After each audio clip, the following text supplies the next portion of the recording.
Bonjour, ça va? Buenas tardes. Me llamo José Javier, pero mis allegados me dicen JJ. Bienvenidos a este 10º episodio de Reflexiones en Positivo en 10 minutos. Seguimos estudiando el libro de Daniel. Ayer dejamos el capítulo 7 a la mitad. Recordáis que Daniel tiene una visión en la cual ve 4 bestias que van saliendo una detrás de la otra del mar. Se queda maravillado con la cuarta bestia, que es diferente a todas las demás, y esta cuarta bestia tiene 10 cuernos y al final aparece otro que es la personificación de alguien, porque este cuerno habla, lanza blasfemias y verdaderamente parece un poder totalmente diferente al resto. Daniel se queda turbado y va a preguntar a uno de los que tiene a su lado que le están asistiendo, uno de los ángeles. Dice, me acerqué a uno de los que allí estaban y les pregunté la verdad acerca de todo esto. Me habló y me hizo conocer la interpretación de las cosas. Daniel se queda asombrado. Es curioso que aquel que interpreta sueños ahora se los tienen que interpretar a él. No entiende. Es verdad que la interpretación de los sueños siempre era porque Dios se los revelaba, ¿vale? Este ángel, este emisario de Dios, le dice, estas 4 bestias son 4 reyes que se levantarán en la tierra y después recibirán el reino de los santos del Altísimo. Estas 4 bestias en realidad están muy relacionadas, recordáis, con Daniel 2, con la estatua de Nabucodonosor. Dice que la primera bestia era como un león con alas de águila y al final las alas le fueron arrancadas, se levantó sobre sus pies y se le dio corazón de hombre. León, el rey de los animales, el águila, la reina de las aves. Se mezcla en este animal la realeza. ¿Y a quién representa?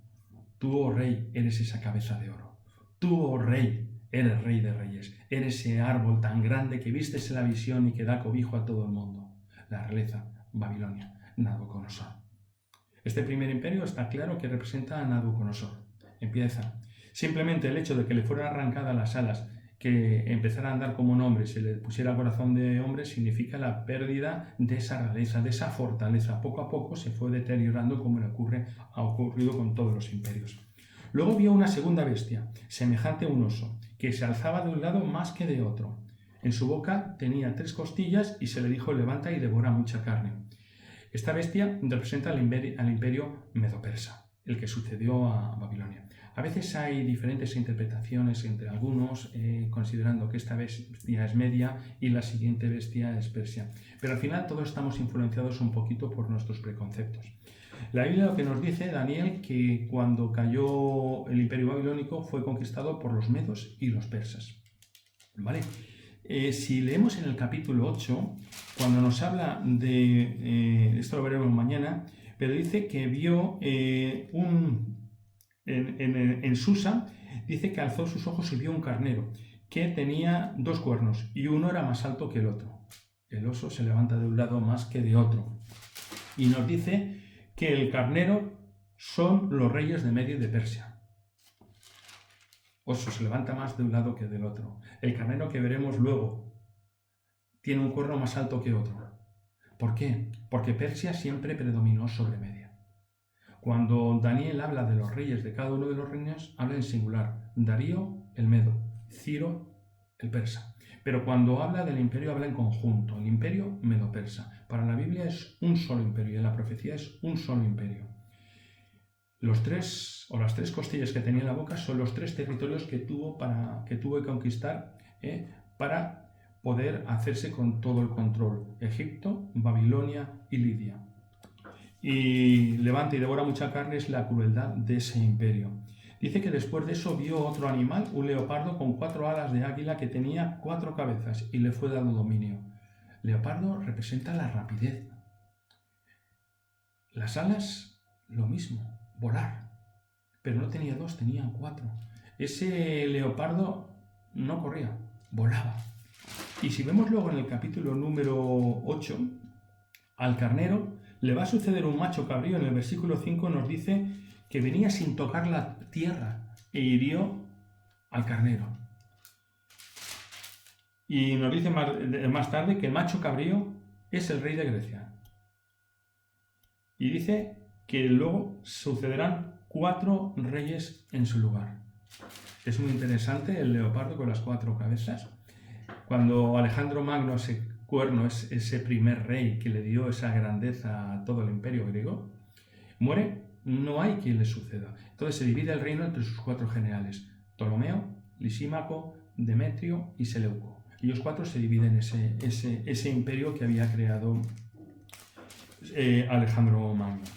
Pero Daniel más o menos eso lo atisba, lo entiende, pero lo que verdaderamente le preocupa, versículo 19, tuvo deseo de saber acerca de la cuarta bestia, diferente, que trituraba, que pisoteaba todo, sus uñas de bronce.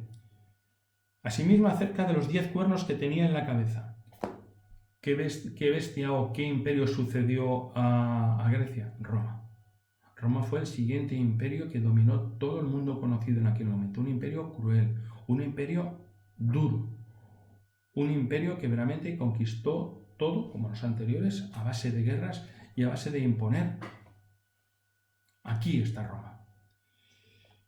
Cuando Roma cae, es porque los bárbaros que la estaban atosigando por todos sitios, al final conquistan todos esos territorios y todo lo que es el Imperio Romano se divide en diferentes pueblos, que son todos estos bárbaros que fueron entrando por diferentes partes. Los hunos, los visigodos, los ostrogodos, todos esos pueblos fueron los que al final derrotaron a Roma. Y está representado en estos 10 cuernos. Pero a Daniel lo que le preocupa, dice que lo que más le llama la atención, quiso saber acerca de ese cuerno pequeño que derribó a 3.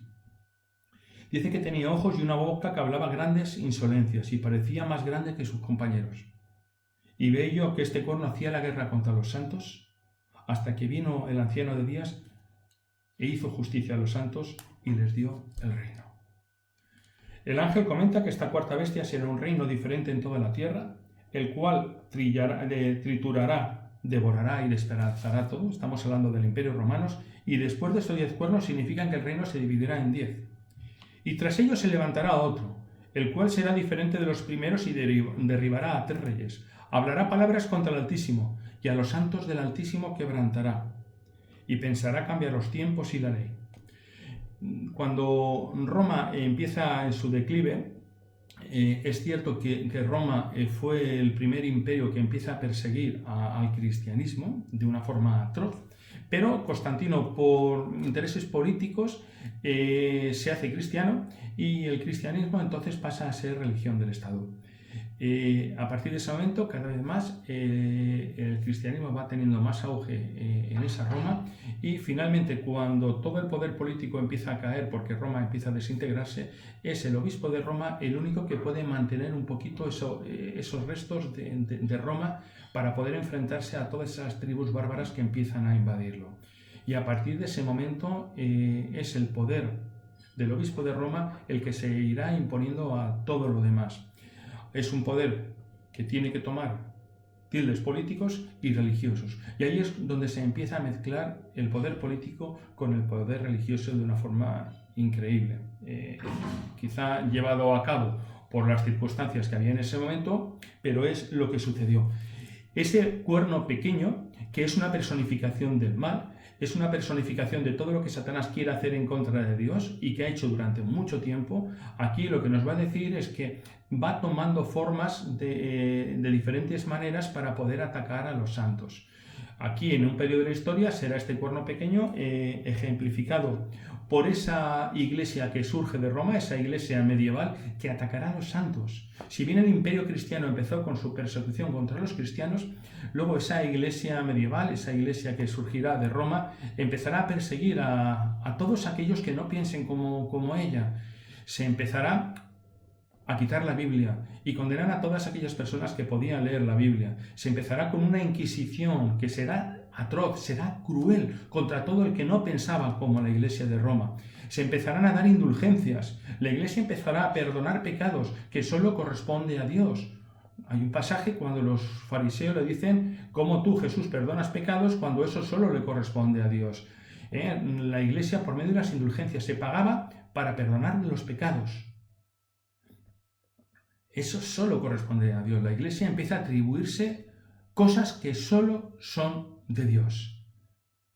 Hablará palabras contra el Altísimo, hará cosas que le corresponden al Altísimo, pensará en cambiar los tiempos y la ley, perseguirá a los santos de una manera atroz, pero dice, serán entregados en su mano hasta tiempos y medio tiempo.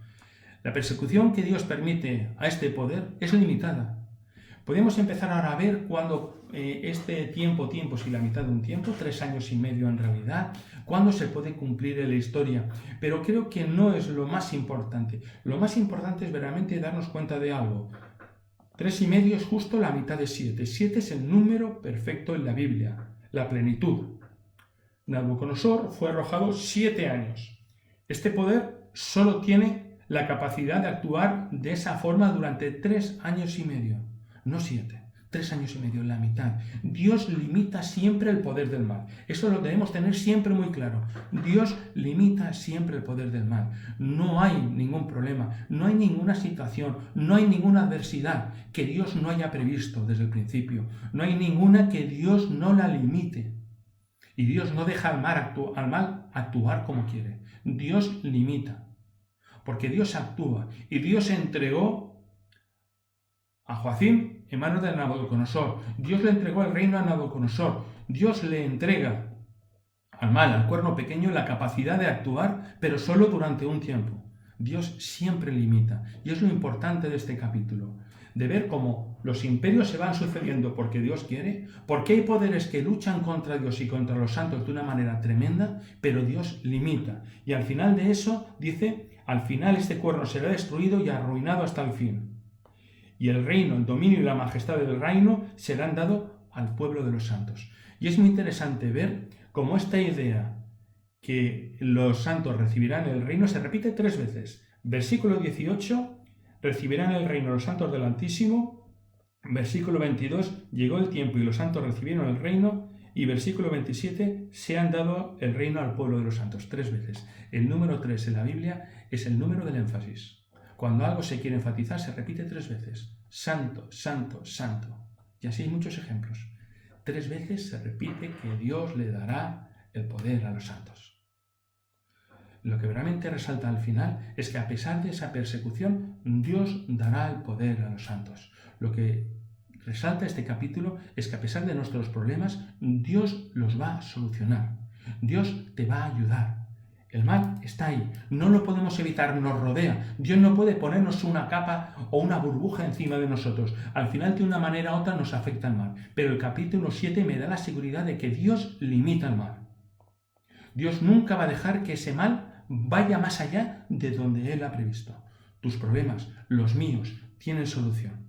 Porque Dios limita, porque Dios está ahí y Dios da solución. Y al final los santos recibieron el reino. Todos los imperios fueron cayendo. El cuerno pequeño parecía que iba a conquistar y dominar todo. Al final cayó igualmente porque Dios lo arrancó, lo quitó del medio. Y nos dice que finalmente serán los santos quienes recibirán el reino. Aquí fue el fin de sus palabras. En cuanto a mí, Daniel, mis pensamientos me turbaron y mi rostro se demudó y guardé ese asunto en mi corazón. Daniel queda apesadumbrado por todo lo que ve. No es fácil, sobre todo, ver esa bestia tremenda como tritura, como olla todo. Esa bestia que perseguirá al cristianismo. Pero sobre todo el cuerno pequeño que se alza contra Dios, que toma el papel de Dios en realidad y persigue a los santos. De una forma cruel, de una forma implacable. Pero al final, Dios triunfa. Y es lo bonito del capítulo. Dios triunfa. Y Dios triunfará en tu vida. Solo tenemos que, como Daniel, dejar todo en sus manos. A pesar que, como Daniel, quedemos en muchas ocasiones turbados. Quedemos mal. El cristianismo no es el que no se desanima. O el cristiano no es el que no se desanima, sino el que no es capaz, el que sale de ese desánimo. El cristiano no permanece siempre en su desánimo. Es capaz de salir. El cristiano llora. El cristiano sufre. Pero el cristiano tiene esperanza. Ahí está la diferencia. Y es lo que nos muestra capítulo 7 de Daniel. Hay esperanza, a pesar del cuerno pequeño y todo lo que nos pueda venir.